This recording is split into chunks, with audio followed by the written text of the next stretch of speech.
I believe that no matter how successful your business is and what your income as an entrepreneur is or what your income as an investor is, really the only thing that matters at the end of the day is your net worth. And so when I first became a millionaire, I messaged a friend of mine in the United States, and I'm like, hey, like, look at this. Like, I have like a little spreadsheet because I keep accounts around the world, and when I was a US citizen, I had to make sure I reported everything. So I made this spreadsheet of like all my different accounts and account numbers so I could stay in compliance.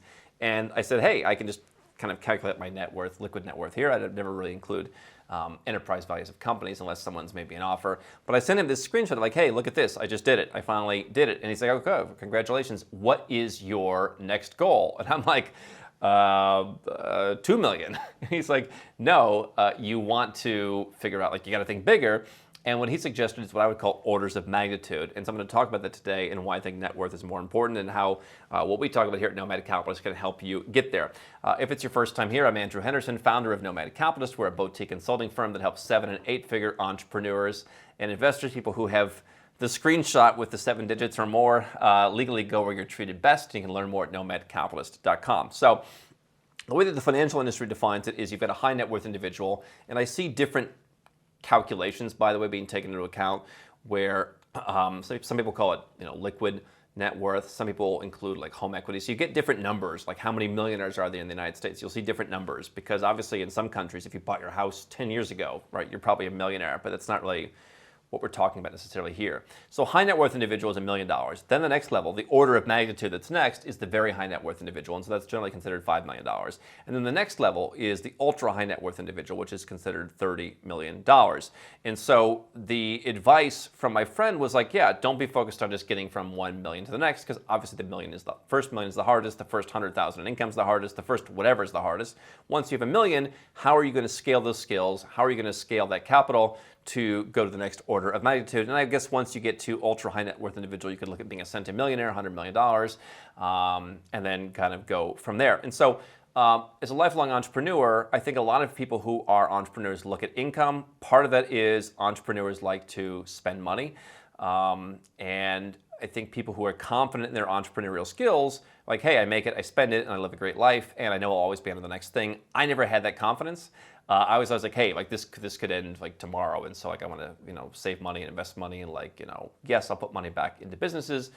For me, kind of as a security-minded person, the businesses were always cash flow generating, so I never understood from a net worth conversation and a liquid net worth conversation. I never understood the person starting a 1 in 100 chance of success business where it's like, hey, I'm going to make this a unicorn, and then 99 of 100 people fail. If you give me a button that I can push, it's just like, hey, push this button and just just hit a single every time and just keep growing and just scale singles on top of singles on top of singles. Like to me, that grows a lot faster than just hoping against all hope that you're going to get to building a unicorn. You're going to sell that. Like, it just seems like too much to me and kind of from my perspective. And so because of that, that's kind of shaped my view on why I think you should transition your thinking from income to net worth. Because number one, I think income lulls a lot of entrepreneurs into thinking like, hey, this will never end. People start spending money. They make investments in their companies. Besides just spending money on personal stuff, they make investments in their companies that are too risky because they feel like, hey, the income will just never stop. And they don't factor in things to where if you just built up a net worth, you'd have a lot more of a cushion to where when there's a recession or a black swan event or something happens to the business or you make a mistake, like you can just kind of go and kind of keep building on it. So the only time when I really felt like in my business career that income was somehow more valuable was when I sold the last business I had in the US. It was kind of a pretty small business, but I had only growth stocks in the portfolio at that time. And so I didn't really have any dividend income. And so basically I'm like, I had no income overnight.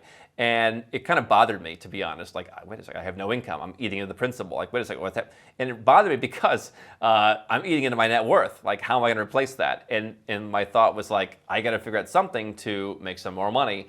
And that was kind of the early days of Nomad Capitalist when I just didn't really know if Nomad Capitalist was the business because it was kind of just a blog for the first year or so. But even in that scenario, net worth was what mattered because I didn't want my net worth to go down. And so I think that building up a healthy net worth is what every entrepreneur should be focused on doing, because income is fleeting and net worth doesn't have to be. I'll give you a story of something that happened recently. We sold one of the largest clients in the history of the company. and the profit was like hundreds of thousands of dollars. I mean, it was like $300,000. So obviously the sales number was a lot bigger than that because there's expenses on that to run that case. But they sold this case, and the team is like really excited. We had a record month. This is a couple months ago, and like, look at this. And I said, like, that's great. That's great from the perspective of my personal net worth, and that I can take that $300,000. I can put that in some, conservative, tax-friendly REIT, and I could make $15,000 for the rest of my life. And while it would be a lifestyle adjustment for me, I could probably go and live in Tbilisi, at least for the next year or two, on $15,000 in my paid-for house. So that's pretty cool, right? I mean, you look at like passive income creation, which I'm not a big believer in. I could just live the rest of my life, at least until inflation kills me, in some emerging place where I own a home, just off one deal. But what I said was, from an income point of view, like, that's not scalable at all. Because you have that, it's like, what's your plan to get one next month, and the month after that, and the month after that? They're like, I don't know, we just, we get one of these every once in a while, and we don't even entirely see where they're coming. I'm like, yeah, that's your problem. Like, income is not as reliable an indication, but yet if you build up your net worth, you can be immune from whether those deals are going to come or not. And so for me, I look at a business where, obviously running a business that's long-term to me, where the goal is building net worth rather than bringing in income to live, is sustainable. And I've seen, working with clients over all these years, the people who are looking at building businesses for the long term without the goal of selling them, without the goal of like making a quick buck, without the goal of how do I scale to $1 million as fast as possible, the people who build it organically because they love the business are the ones who are more successful, who build the greater net worth. And so if you build a business that has longevity, you're going to obviously bring in the income. It's going to come, not because you are pushing for it to come, it's going to come. And if you manage that with net worth in mind, you're going to be more conservative in your decisions. You're going to build your net worth, and your long term, you're going to be sustainable. I do believe that there are certain businesses that just won't work forever. And as Robert Herjavec would say, it's okay to stack a whack of cash. And then, kind of as I did when I left the US, kind of figured out, okay, what's my next move with this whack of cash? But again, you're kind of focused on net worth there, where you're saying, having the cushion, having the wealth, things will work themselves out, and I can make better decisions on where my next income is coming from. I think if you're running a business and you have a net worth, not a net worth tied up in the value of the company because you run a unicorn or you can sell your company or whatever the case may be, but net worth because you've accumulated cash that's outside of the business, that you will make better business decisions because it's not all based on what is driving short-term revenue. It's not all based on what brings in cash today or what funds today's lifestyle. And so for me, again, not a big believer in the concept of passive income, but building now and reallocating my liquid portfolio to bring in cash so that I can live the lifestyle that I want without ever having to worry what happens in the business. So that every decision in the business is based on what is growing the business for the next 10, 20, 30 years, and rather than like, what are we doing now because we have to drive income, which is the short-term mindset that, for example, Wall Street focuses on, where it's like, well, okay, what are we doing to increase quarterly earnings? Like, there's a perspective in some businesses where I think businesses reach certain plateaus where you have to fix whatever the issues are to kind of reach the next level. And so if you are only focused on like, hey, I can never, like, sales can never go down, like I have to like bring in X amount of income, because you don't have the net worth, you're not going to solve those plateaus as well as you would if you had that net worth to rely on, right? And so with a net worth, you can consistently invest in skills. You can focus on building your net worth. I think it builds freedom, because if the business doesn't serve you anymore, you can simply walk away. And again, you're not relying, like, where's this income going to come from? And I think that, income can dry up. If you have, let's say, passive income, for example, if you're focused on passive income or investment income, renters don't have to pay. The country can declare a rent moratorium, cancel rent, right? Dividends can get slashed by a company.